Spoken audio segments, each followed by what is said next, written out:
Hey guys, thanks for watching. Not too many people saw it, but I went to Dr. Scott's lab and totally remade my golf game. I've always really struggled with hitting the ball, especially with like short irons and wedges, dramatically left. But when I really changed my swing to really torquing the ground a lot more, changing my hand position, and when I was doing that, I felt like, man, if I just really torque the ground one way and then double that torque the other way, that seemed to be this like great revelation for me. This is a really important video. Possibly, I didn't know it at the time, but this may have been the entire point of my channel, may have been to get me to this point. So I've been doing my YouTube golf channel for like 8 years, interviewing different pros about how to be better at golf, vlogging my own progress, and taking in like a ton of different information. And kind of this thing happened recently that really brought a lot of it together. Like, how can someone be better at golf? What are we even trying to do when we're playing golf? Putting a lot of different things together, I think I found what it is. Dr. Scott always tells this story about how he had Matthew Wolff when Matthew Wolff was at Oklahoma State. He had him on his force plate mat. And his force plate mat was really like, had all this carpeting or some little carpeting taped down to it. And Matthew Wolff cranked he said, okay, really hit it hard. He ripped, like he sheared the carpet off of the thing, which was really hard to do. What I think is going on in the golf swing is there's a force resonance to the swing. This is from Dr. Robert Grover, who's like a super genius who works on a lot of high level stuff for our country, and then also like he was at Yale and now he's doing some other stuff, some I think even top secret stuff. But he's an obsessed golfer, and he really put his brain power into golf. And through some experiments with the Yale golf team and some things that he did on his own, he found out that the golf swing works like a harmonic oscillator. So what that means is it's like a certain parts back to a certain parts through. And in golf, what that is 1 part force going back and then 2 parts force going through.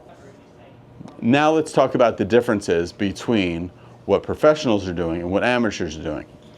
Almost always what happens is people take a very slow and quite inside takeaway. So it's like this.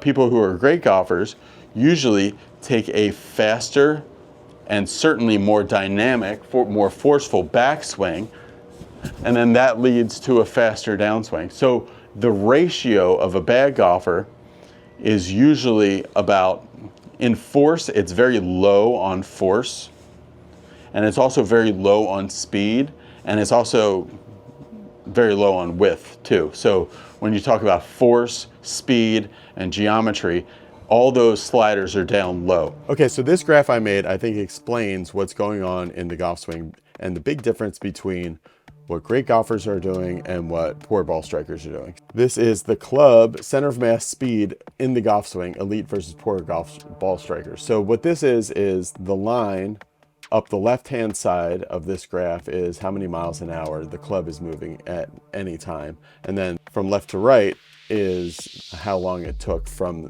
the first time the club moved. So the first thing that you can notice is, more than anything, is poor ball strikers take longer to swing and obviously are slower. You can see some of the differences here, and this is where I think is really important. If we look at the red line in the backswing, it only gets up to about 8 miles an hour is the peak speed of the entire backswing. Whereas for the elite golfer, it's getting up to about 15 here. Beyond just the entire length of the swing, really you can see this S curve shows really what's going on. And in great golfers, they're putting energy into the system. This is about halfway back in the backswing. And then it comes back to 0 again when the club stops at the top.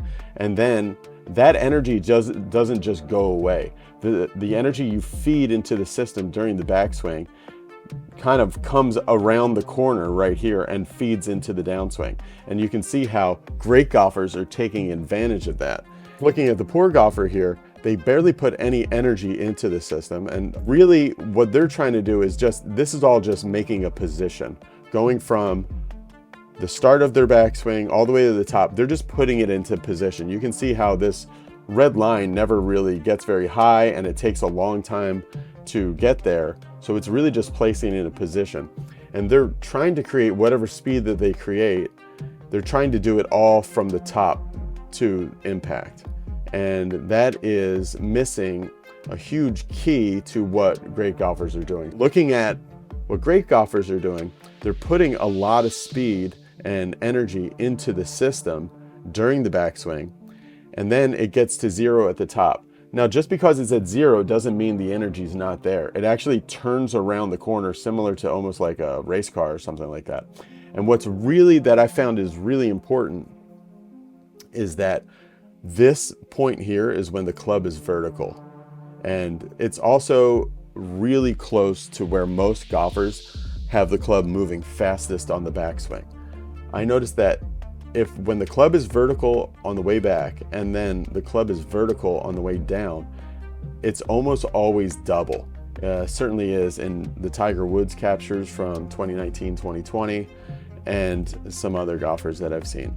But that doubling shows the force resonance that Dr. Robert Grober's talking about, being 1 part backswing, 2 parts downswing force. And then everything else from here to impact, for the most part, that's just a result of the energy you created here, and then you created here, and then everything else is like an echo of that effort that you put into this point. And I think if we can get more energy over less time in our backswing, it will actually feed into the downswing and almost more initial energy here. But you have to actually have created something. You can't just go from nothing. The best way to really feel about the entire force of the golf swing is how you're moving the center of mass of the golf club. And what I found is that in all these great golfers, including Tiger Woods, is that their speed, when they go back here, might be like 25 miles an hour here. Then after they make their transition right here, it's always double right there. Whether they're hitting a wedge shot, it might be like 12 and 24, where the center of mass, how fast the center of mass is moving. Or a full swing shot, it might be like 35 here and then 70 there.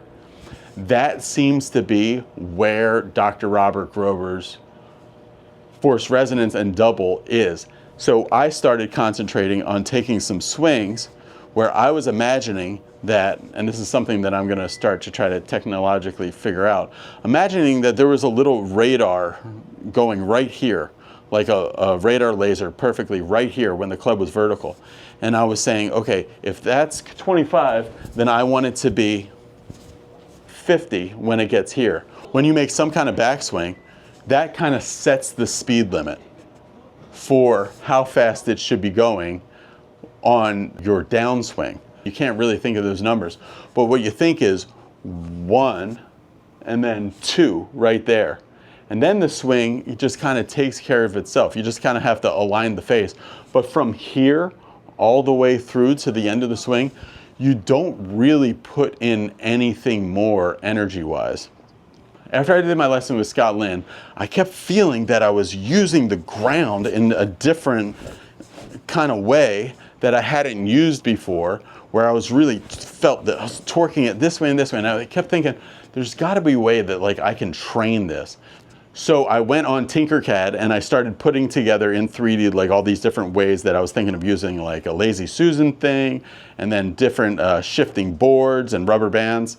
And then came up with like what I wanted the prototype to be, I thought. All right, so the idea is to get 2 pieces of wood and layer them on top of each other, make like a frictionless or a low friction surface between the 2 of them somehow, and then attach bands all the way around it that you can change the tightness of. And then that way you can really try to torque the board, like torque and shear the top board from the bottom board.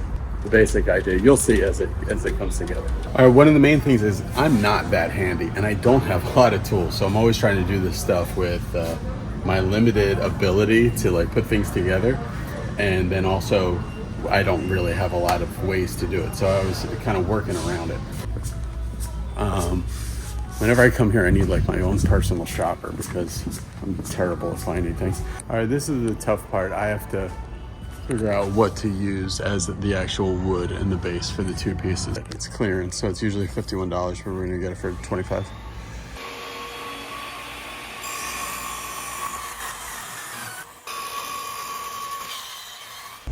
So that would be the actual base, and then another piece will go on top of this. All right, so here's the basic idea here. You stand on this, and this top piece needs to slide freely along the bottom piece. There'll be a bolt here and a bolt there, and a rubber band will connect those points there. All right, I'm gonna try carpet of all of it. This feels like the best. This is a great find. This is like a whiteboard. I can put that right on top, and that is slick. Hey, I played golf this morning. There's a few more supplies that I need. I'm gonna go out and get those. But I played really, really well. I made 4 birdies on the back and I shot 3 under on the back, thinking about this concept of 1-1, 2-2 is the idea. I'll share it later what that means. All right, so I'm at a sporting goods store. I'm gonna try hooking up the rubber bands to it, and the resistance is kind of a tough problem. But when I was here, because I was thinking of getting 4 different super short ones, but when I was here, I think I can get just 2 really long ones, and then kind of change some things on it to kind of thread it around, and how much you thread it around would change the resistance. So that's my idea anyway. Okay, I think, all the supplies that I need. Now I'm gonna go home, put it together, see what we have.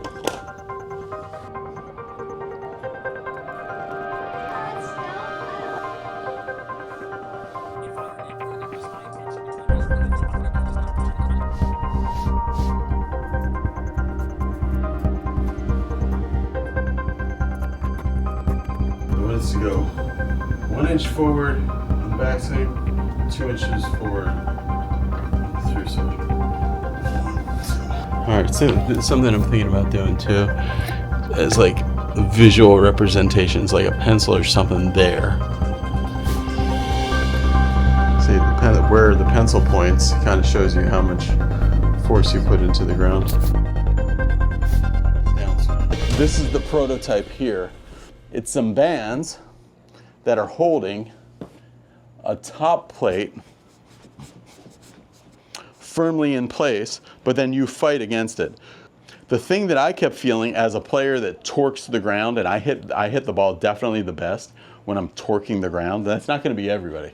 Some people are going to be more horizontal. Some people are going to be more vertical, and I'm best when I'm torquing the ground, right? But I kept thinking when I was hitting those good shots in Dr. Scott's lab, I kept thinking of the story he always tells about Matt Wolf. And when he pushed there, he actually physically ripped the carpet off of the force plate. So I started thinking about like, well, that'd be like a good way to train that. If you could adjust how stiff this is in the board and then like really try to rip the ground, you know? So that's kind of what I've made here. This is how I'm training with it, is I'm going 1, that creates 1, 2, that creates 2. Doing this in stages where I preload and then I go like that. So force-wise, what I'm doing with this is I'm moving that marker a certain amount to my left when I make a backswing. And in order to make exactly 2 times the force going through, which would make it a resonant swing, which would make it a good swing, that would mean that I have to move it an equal amount this way, because I took that and I moved it, let's say 15 degrees this way. For me to get it to go 15 degrees the other way means that I have to take it through a cycle of 30 degrees, which is exactly double, right? So then I'm here, and then I go through. 1, 2. This is the most important thing I found from Dr. Kwan and from Scott and from Robert Grober and all these guys, is that it's totally crucial in golf to make a backswing with the appropriate energy for the downswing that you want to make. So this is how I'm thinking about hitting shots actually on the golf course as I've been playing really well. This is what I've been doing. I've been thinking one, that's a certain force into the ground. And then there's an immediate echo from the force that I made. The echo that comes right after that is the speed. You always want the force to precede the speed. So it goes 1, 1, then 2, which is double what I did on the backswing, and then 2. It's really concentrating a whole lot more on the force and the speed being appropriate rather than the position. So it's 1, 1, 2, 2. To put everything super simple is just think about this. You make a certain speed right here when the club is vertical. If you want to hit a good shot, that speed when the club becomes vertical again on the downswing needs to be exactly double. Great golfers are going 25 miles an hour when the club gets vertical, and then they finish their backswing, and then when they get back here again, it's 50. It also does something weird where, like, if there's no energy in the club, and then you put energy in the club, it flips it. I really do think it has to start from the ground up. It's an old cliche, and a lot of people have gotten in very bad straits with thinking ground up or inside out, but it really does have to be something that starts in the feet and then goes to the hands. And what that is 1 part, 2 parts. So this is a great drill, is just 1 part, 2 parts. All right, let me know if that makes sense. Thanks for watching, everybody. If you click the subscribe button, it really helps the channel. It's just like maybe a moment of your time, but it's something that like immensely helps the channel. And then also, if you're interested in seeing this video, I've really explained this in great detail. Put the raw clips up onto the members page, which is, if you click the little membership button below, you'll see that. Thanks for watching, everybody.